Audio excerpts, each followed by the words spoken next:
Oi, eu sou a Grazi e esse é o 15 Minutos com a Bíblia. Recapitulando um pouco a história dos reis de Israel que vimos até aqui, podemos aprender importantes lições sobre princípios que regem o reino de Deus e seu povo escolhido. O temor do Senhor e a obediência aos mandamentos, decretos e leis são os princípios que definem se a nação será abençoada e desfrutará de paz e prosperidade, ou se será amaldiçoada e passará por provas e expiações.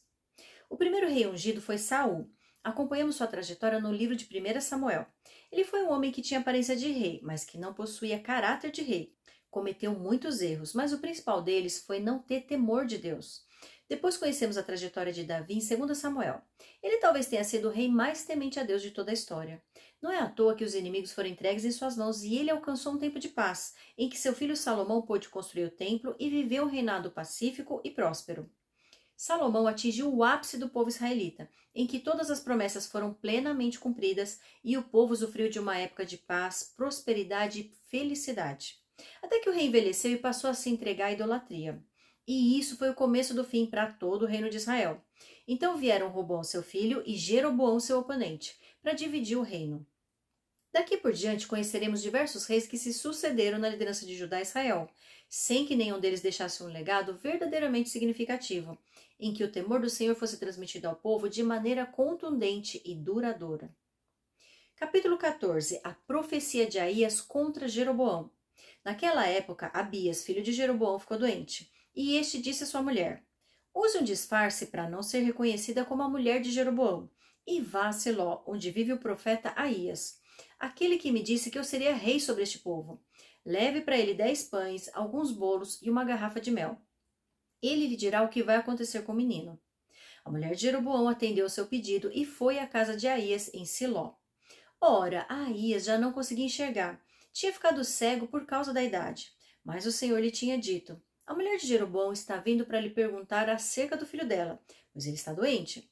E você deve responder-lhe assim e assim. Quando ela chegar, vai fingir que é outra pessoa. Quando Aías ouviu o som dos passos junto da porta, disse: entre, mulher de Jeroboão, por que esse fingimento?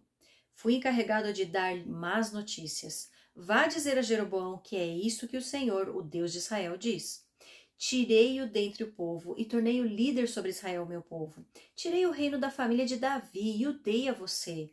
Mas você não tem sido como meu servo Davi, que obedecia aos meus mandamentos e me seguia de todo o coração, fazendo apenas o que eu aprovo.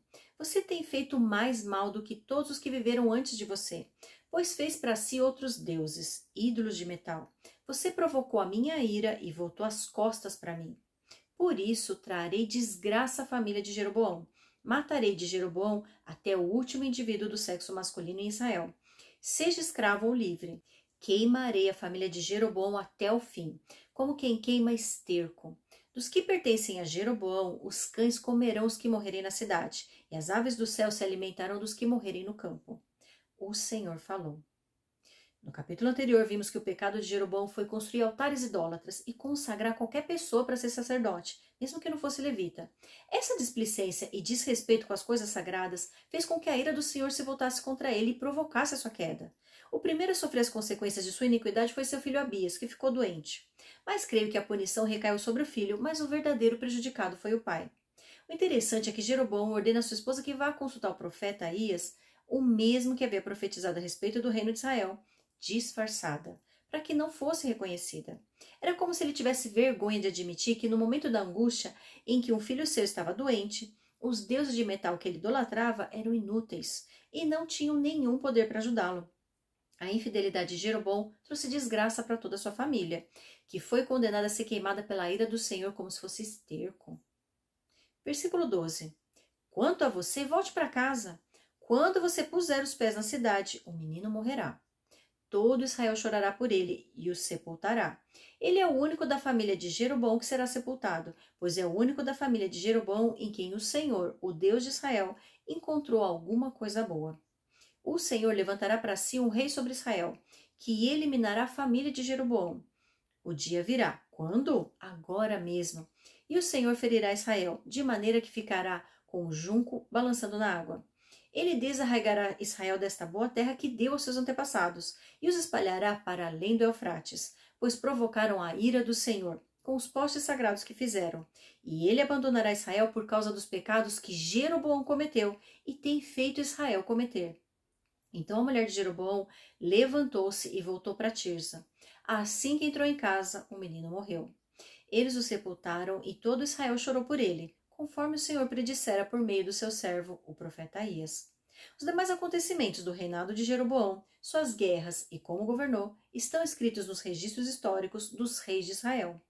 Ele reinou 22 anos e então descansou com seus antepassados, e o seu filho Nadab foi o seu sucessor. Aqui vemos que Abias era o único da família de Jeroboão em quem o Senhor encontrou alguma coisa boa. E é exatamente por ter encontrado no menino um bom coração é que o recolheu, para que não tivesse que passar pela queda e destruição de seu pai e de sua família. É como no caso de Davi, em que o filho morreu por conta do adultério com Batseba. Recolher o filho e levá-lo para junto do Senhor para viver com ele no céu não é uma punição em si, uma bênção. Para quem fica é que o sofrimento se estabelece. Por conta da idolatria, o Senhor feriria Israel e desarraigaria seu povo da boa terra que deu a seus antepassados. Foi por conta dos pecados que Jeroboão cometeu e fez Israel cometer, é que toda essa desgraça sobreviria sobre os israelitas. É triste pensar que um homem que foi escolhido por conta de sua recusa em obrigar seus irmãos a trabalhos forçados, os tenha feito escravos de um jugo muito mais pesado, que é a idolatria. Abandonar o Deus vivo, único e verdadeiro, para adorar deuses inúteis em altares idólatras e induzir o povo a fazer o mesmo, apenas por medo de perder o reino, fez com que o tiro saísse pela culatra. Jeroboão não quis que os israelitas fossem até o templo em Jerusalém para adorar, e acabou construindo altares idólatras em qualquer lugar. Ele temia que, ao ir até Judá, eles se voltariam para o rei Roboão.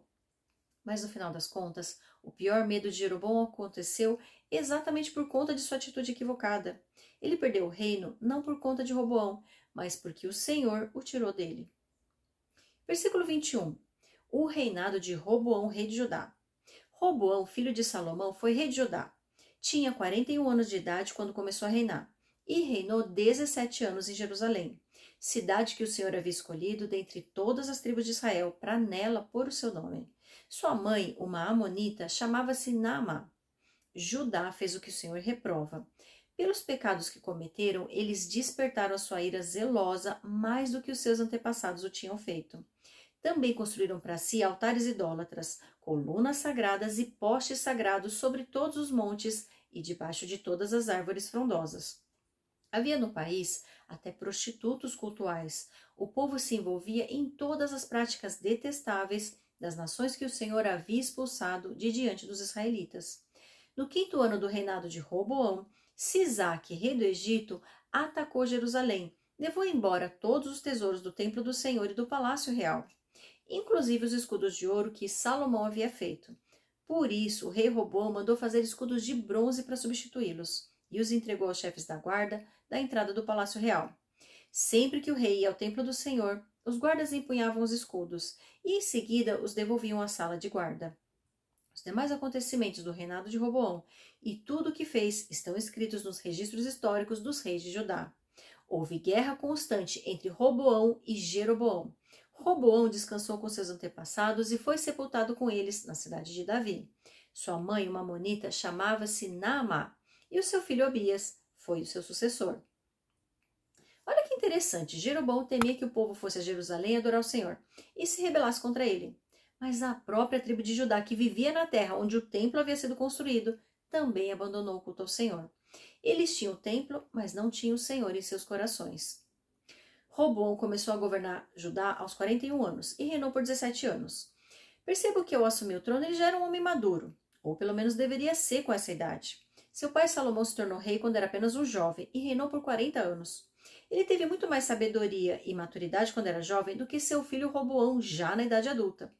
Vemos que a maturidade não é uma questão de quantos anos vivemos, mas sim do quanto nos dedicamos à busca da sabedoria.